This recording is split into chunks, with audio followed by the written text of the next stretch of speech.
महत्त्वाची बातमी आपण बघतोय।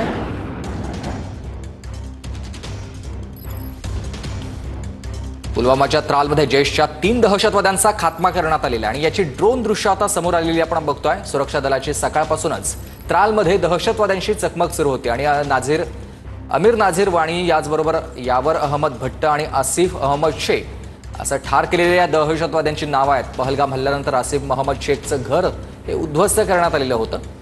दरम्यान 2 दिवसांपूर्वी शोपियानमध्ये ऑपरेशन केलर राबवून लष्कर-ए तोयबाच्या 3 दहशतवाद्यांचा खात्मा करण्यात आलेला होता आणि त्या संदर्भातली ही दृश्य आता समोर आलेली आहेत।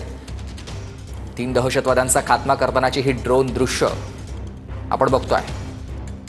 अमीर नाझीर वाणी यावर अहमद भट्ट आणि आसिफ अहमद शेख या 3 दहशतवाद्यांचा खात्मा भारतीय सैन्याने केलेल्या सुरक्षा दलाकडून त्यांचा खात्मा करण्यात आला आहे। सकाळपासूनच त्रालमध्ये दहशतवाद्यांशी चकमक सुरू होती आणि त्याच दरम्यान या 3ही दहशतवाद्यांचा खात्मा करण्यात सुरक्षा दलांना यश आलेलं आहे। पुलवामाच्या त्रालमध्ये जैशच्या या 3 दहशतवाद्यांचा खात्मा करण्यात आलेला आहे। सुरक्षा दलाकडून ही मोठी कारवाई केलेली आपण बघतोय आणि त्या संदर्भातली ही ड्रोन दृश्य आता समोर आलेली आहेत।